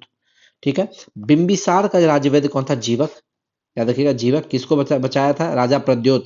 राजा प्रद्योत को जब पांडु रोग हो जाता है तो यही जीवक जो बिंबिसार का राजवैद्य था, ये जाता है और राजा प्रद्योत को बचाता है। हम बताए हुए आपको। चालुक्य वंश की राजधानी क्या है, तो 4 राजधानी थी, वातापी, वेंगी, कल्याणी, अनिहिलवाड़। सब हम लोग कहाँ पढ़ेंगे, दक्षिण भारत का इतिहास में पढ़ेंगे।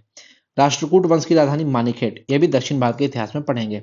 काकतीय वंश की राजधानी क्या है, वारंगल है, ये भी दक्षिण भारत के इतिहास में पढ़ेंगे। होयसल वंश की राजधानी द्वार समुद्र। पांड्य वंश की राजधानी मदुरई, ये भी हम लोग साउथ दक्षिण भारत के इतिहास में पढ़ेंगे। पल्लव वंश की राजधानी कांचीपुरम, ये भी दक्षिण भारत के इतिहास में पढ़ेंगे। यादवों की राजधानी देवगिरी। आंध्र सातवाहन वंश की राजधानी प्रतिष्ठान या अमरावती। ठीक है, आंध्र सातवाहन वंश की राजधानी प्रतिष्ठान या अमरावती है। याद रखिएगा, आंध्र सातवाहन वंश में जो गौतमीपुत्र सतकर्णी था, इसको वर्ण व्यवस्था का रक्षक भी कहा जाता है। इसी ने वर्ण व्यवस्था को बचाई थी। अयोध्या अभिलेख में किसका उल्लेख मिलता है, अयोध्या अभिलेख में उल्लेख मिलता है पुष्यमित्र शुंग का। और ये कहा जाता है कि इसने 2 अश्वमेध यज्ञ कराए थे। एक क्वेश्चन पूछा था कि प्रीवियस ईयर क्वेश्चन में, किस चीनी जनरल ने कनिष्क को हराया था, तो पांचाओ। याद रखिएगा, पांचाओ से पहली बार कनिष्क हारता है, दूसरी बार जीत जाता है। और पांचाओ किसको और हराया था, कडफिसेस टू को। कडफिसेस टू या इसी को विम कडफिसेस बोलते हैं। इसने पांचाओ ने इसको हरा दिया था, जिसके चलते उसको कुछ उपहार देना पड़ा था। आगे, पहला यूनानी शासक जिसने भारत के कुछ हिस्से को जीता था, तो वो था डेरियस वन। और वो हम लोग यूनानी वाला जब पढ़ाए थे वहां पर जाके देख लीजिएगा, डेरियस वन के बारे में मैंने आपको वहां पर बताया है। एहोल अभिलेख में किसका उल्लेख मिलता है, पुलकेशिन द्वितीय का उल्लेख मिलता है। तो देखिए एहोल के बारे में हम थोड़ा सा इधर लिखे, देखिए एहोल अभिलेख जो है ये रवि कीर्ति के द्वारा लिखा हुआ है, रवि कीर्ति। ठीक है। और इसने पुलकेशिन द्वितीय, ये रवि कीर्ति जो था वो पुलकेशिन द्वितीय का दरबारी था। और पुलकेशिन द्वितीय कौन था, वातापी के चालुक्य का राजा था। चालुक्य वंश का बहुत सारा राजधानी था, वातापी, वेंगी, बहुत सारा चालुक्य था, कल्याणी। तो ये वातापी का जो चालुक्य था उसका राजा था पुलकेशिन द्वितीय। और इसका दरबारी था रवि कीर्ति। इसने लिखी है एहोल अभिलेख। और इस अभिलेख में लिखा क्या है, देखिए इस अभिलेख में ये लिखा है कि 618 एडी में पुलकेशिन द्वितीय ने हर्षवर्धन को हराया। किसको हराया, देखिए यहाँ पर लिख देते हैं, पुलकेशिन द्वितीय ने हराया हर्षवर्धन को, और हराकर परमेश्वर की उपाधि धारण की। जब भी कोई किसी को हराता था तो कोई ना कोई उपाधि लेता था। तो हर्षवर्धन को हराकर परमेश्वर की उपाधि लेता है। ये कहाँ लिखा हुआ है, एहोल अभिलेख में लिखा हुआ है कि पुलकेशिन द्वितीय ने हर्षवर्धन को हराया था। हर्षवर्धन के बारे में भी आगे हम लोग पढ़ेंगे। अब देखिए, पुलकेशिन द्वितीय ने पल्लव शासक महेंद्र वर्मन को भी हराया था, ये भी लिखा हुआ है यहाँ पे। पुलकेशिन द्वितीय ने महेंद्र वर्मन को हराया। अब महेंद्र वर्मन कहाँ का शासक था, पल्लव शासक था। पल्लव शासक महेंद्र वर्मन को हराया, लेकिन महेंद्र वर्मन हारा, उसका बदला उसका बेटा लेगा, नरसिंह वर्मन। याद रखिएगा, बाद में महेंद्र वर्मन का पुत्र नरसिंह वर्मन अपने पिता की बदला लेता है और पुलकेशिन द्वितीय को हरा देता है। और हराने के बाद ये वातापी कोंड की उपाधि धारण करता है। वातापी का मतलब हो गया, क्योंकि वातापी का राजा था पुलकेशिन द्वितीय, कोंड का मतलब होता मारना, यानी कि वातापी के राजा को मारना। इसीलिए नरसिंह वर्मन को वातापी कोंड भी कहा जाता है। ये प्रीवियस क्वेश्चन पूछा हुआ है कि किस राजा को वातापी कोंड कहते हैं, तो नरसिंह वर्मन को बोलते हैं। याद रखिएगा, नरसिंह वर्मन जो इसको हराया था पुलकेशिन द्वितीय को, ये उल्लेख कहाँ मिलता है, कूरम अभिलेख में मिलता है। तो आपसे पूछेगा एहोल अभिलेख में क्या मिलता है, पुलकेशिन द्वितीय ने हराया, उसका वर्णन मिलता है। किसको किसको हराया, पुलकेशिन द्वितीय ने हराया पहले हर्षवर्धन को, फिर पुलकेशिन द्वितीय ने हराया महेंद्र वर्मन को। और ये दोनों कहाँ लिखा हुआ है, एहोल अभिलेख में। लेकिन ये जो हारा है वो नहीं लिखा है, तो कहाँ लिखा मिलता है? पूरम अभिलेख। पूरम अभिलेख में मिलता है कि नरसिंह वर्मन ने पुलकेशिन द्वितीय को हरा दिया। यानी कि ऐहोल अभिलेख में केवल इसकी विजय का वर्णन है, हार का वर्णन नहीं है। और नरसिंह वर्मन जो है, जो आपका पल्लव वंश का राजा था, इसी के समय में ह्वेन जो है वो कांची में प्रवेश करता है।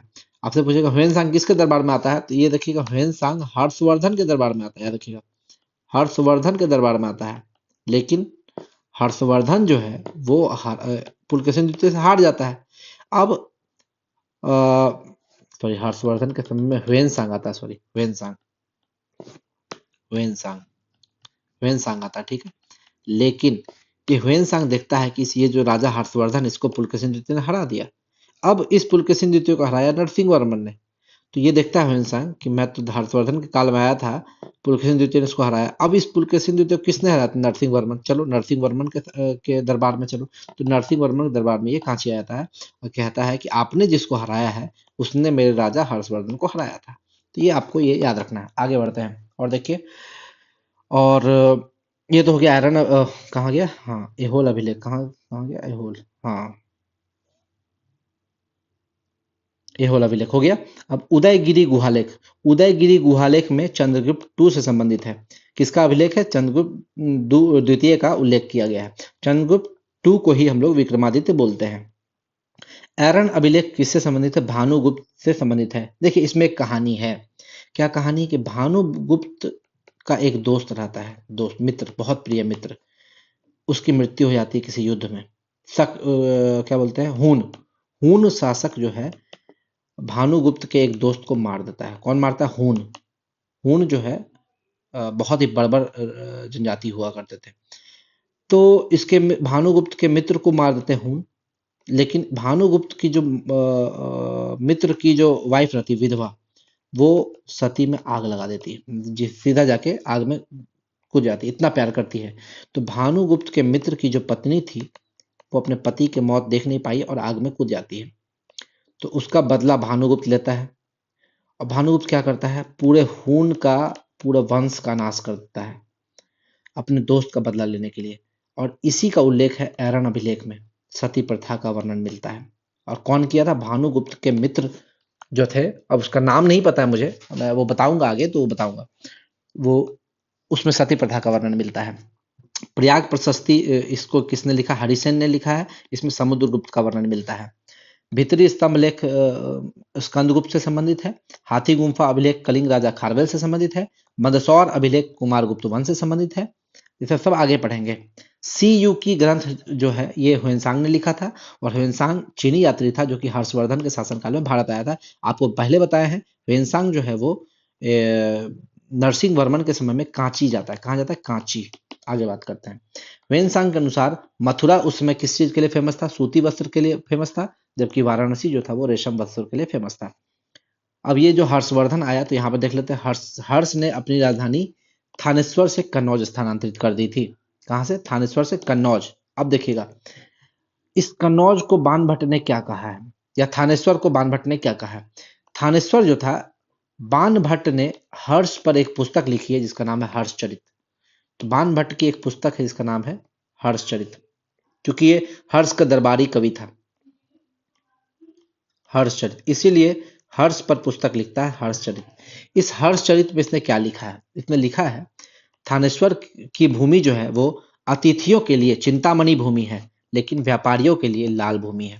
तो आपसे पूछेगा कि बाणभट्ट ने अतिथियों के लिए थानेश्वर को क्या बताया है? तो चिंतामणि भूमि बताया है। वही व्यापारियों के लिए लाल भूमि बताया है। तो ये प्रश्न पूछा हुआ प्रीवियस ईयर क्वेश्चन में। प्राचीन चीन लेखक जो ने भारत का वर्णन क्या किया था? तो प्राचीन के जो चीन के लेखक थे, उन्होंने भारत को यिंतु और थियांतु के नाम से पुकारा है। चीनी यात्री एक और थे, इत्सिंग, 671 एडी में आते हैं और ये अपने साथ 37 बौद्ध सहयोगियों के साथ भारत आते हैं और बौद्ध धर्म के अवशेषों को देखने के लिए। तो आपसे पूछेगा चीनी यात्री इत्सिंग कब आए थे? 671 एडी में आए थे, 37 सहयोगियों के साथ आए थे। भवभूति जो है ये किसके दरबार में रहते थे? तो कन्नौज के यशो वर्मन के दरबारी थे। दंडी तो नरसिंह वर्मन के दरबारी थे। ये वही नरसिंह वर्मन है जिसके बारे में हम लोग को क्या कहा मिलता है? कूरम अभिलेख। कौन सा है? कूरम अभिलेख। कुरम अभिलेख, कुरम अभिलेख में इसका वर्णन हम लोग को मिलता है। और बात करें हरिसेन, जो कि हम बताया है समुद्रगुप्त का दरबारी हरिसेन, और वसुबंधु भी समुद्रगुप्त का दरबारी है। हरिसेन का लिखा हुआ क्या है तो हम लोग यहाँ लिख देते हैं। हरिसेन ने जो लिखा है वो है प्रयाग प्रशस्ति। प्रयाग प्रशस्ति या इसी को बोलते हैं इलाहाबाद प्रशस्ति, ठीक है। क्योंकि प्रयागराज इलाहाबाद का पुराना नाम था। बाणभट्ट ने क्या लिखा है, हर्षवर्धन का दरबारी था। बाणभट्ट ने क्या लिखा है, हर्षचरित। क्या है, हर्षचरित। और इसमें क्या बताया है कि हर्ष ने अपनी राजधानी कहाँ से कहाँ, थानेश्वर से कन्नौज स्थानांतरित कर ली थी। और थानेश्वर को क्या कहा है, व्यापारियों के अतिथियों के लिए चिंतामणि भूमि और व्यापारियों के लिए लाल भूमि। और बस इतना ही, ये तो एहोल अभिलेख हम बता ही दिए। तो यही था हमारा वीडियो। तो प्रीवियस ईयर क्वेश्चन भी मैंने आपको बताया, और यहाँ पर मैंने आपको शक साम्राज्य, पहलव साम्राज्य और कुषाण वंश के बारे में पूरा बता दिया। और अगर आप लोग इसका पीडीएफ लेना चाहते हैं तो मेरे app study with Kaushal application download कीजिए गूगल प्ले स्टोर से, वहाँ पे आपको इसका पीडीएफ मिल जाएगा। तो कैसा लगा आपको मेरा वीडियो? अगर आपको मेरा वीडियो अच्छा लगा हो तो मेरे चैनल को लाइक शेयर सब्सक्राइब कीजिएगा। ज़्यादा से ज़्यादा लोगों को मेरा वीडियो फैलाइएगा। धन्यवाद।